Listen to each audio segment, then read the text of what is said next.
Hello, this is book one for August 2020, and I'm reading through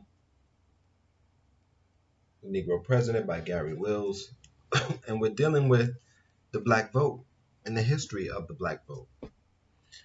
So let's continue reading. We're in the 1800 elections. Since Clinton was the local Republican power, Jefferson and Madison, those botanists from Virginia, paid special attention to what Robert Troup called the specimen Clintonia borealis. But Clinton would be a difficult man to manage from out of state. He was a proud guardian of his domain, which is why he had fought so hard against ratification of the Constitution. The Virginians therefore needed a backup candidate to carry the party's effort in New York if Clinton proved unmanageable. They looked for this to Burr, Clinton's protege, but a restive one.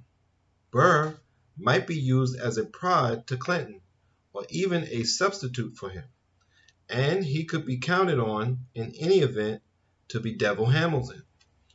Clinton had actually been the first to try the Jeffersonian tactic of using Burr against Hamilton. The Clinton machine jumped Burr up to the office of New York Attorney General in 1789, when 2 years later Hamilton went to Philadelphia to be the nation's first Secretary of Treasury. Clinton's tame legislature sent Burr right after him to be the New York senator, rejecting the incumbent, who happened to be Hamilton's father-in-law, Philip Schuyler. This was particularly galling to Schuyler since, as a member of the First Senate, he was part of the third of that body that could serve only 2 years in order to set up the rotating scheme that would later give everyone a staggered 6-year term.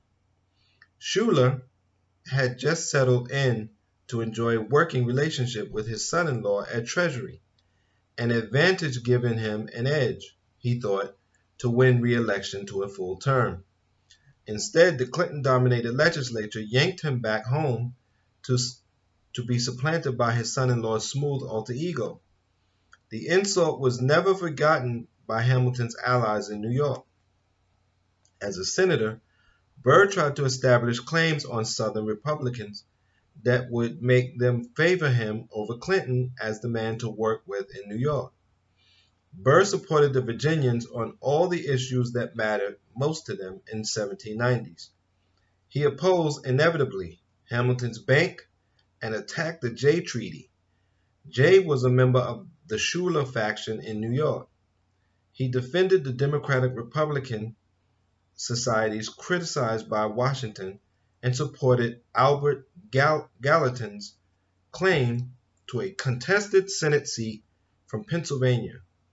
Even after Burr left the Senate, he championed the South's cause by trying to scotch the New York legislature's condemnation of the Kentucky and Virginia resolution.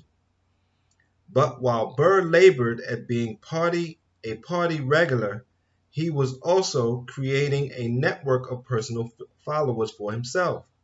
His service and all the sectors of the Revolution had created friends and acquaintances among the officers and veterans in many states, and he distinguished himself in the Senate by extending and confirming provisions for disabled veterans and for the widows and orphans of those who died in service.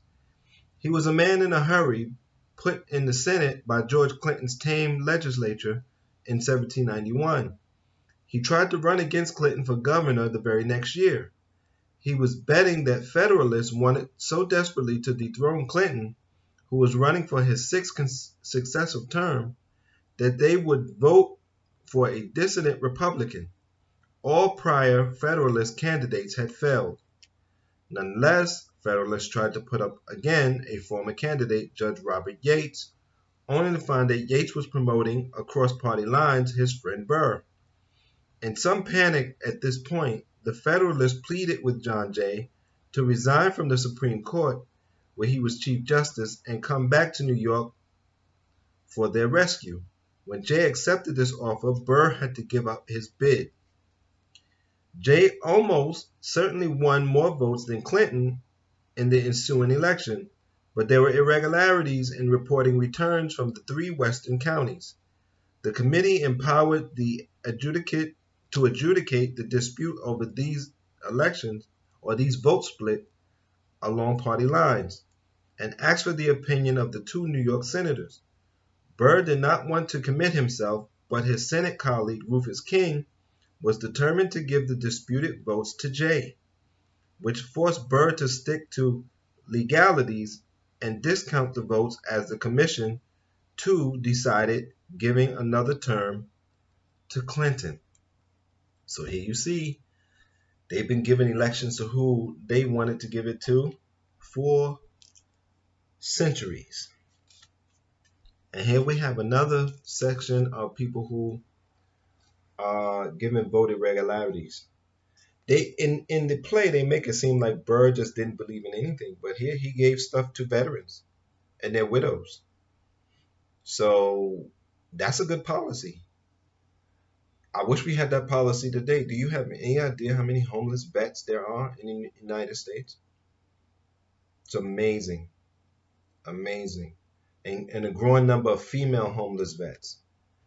So that should stand out. Um, don't get your history from plays, please, and movies, unless they're documentaries. And even then, do your research or come here. I do the research for you and I read it for you. What more can you ask? Until next time, thank you for your support and take care of your mind, take care of your body, and please stay safe.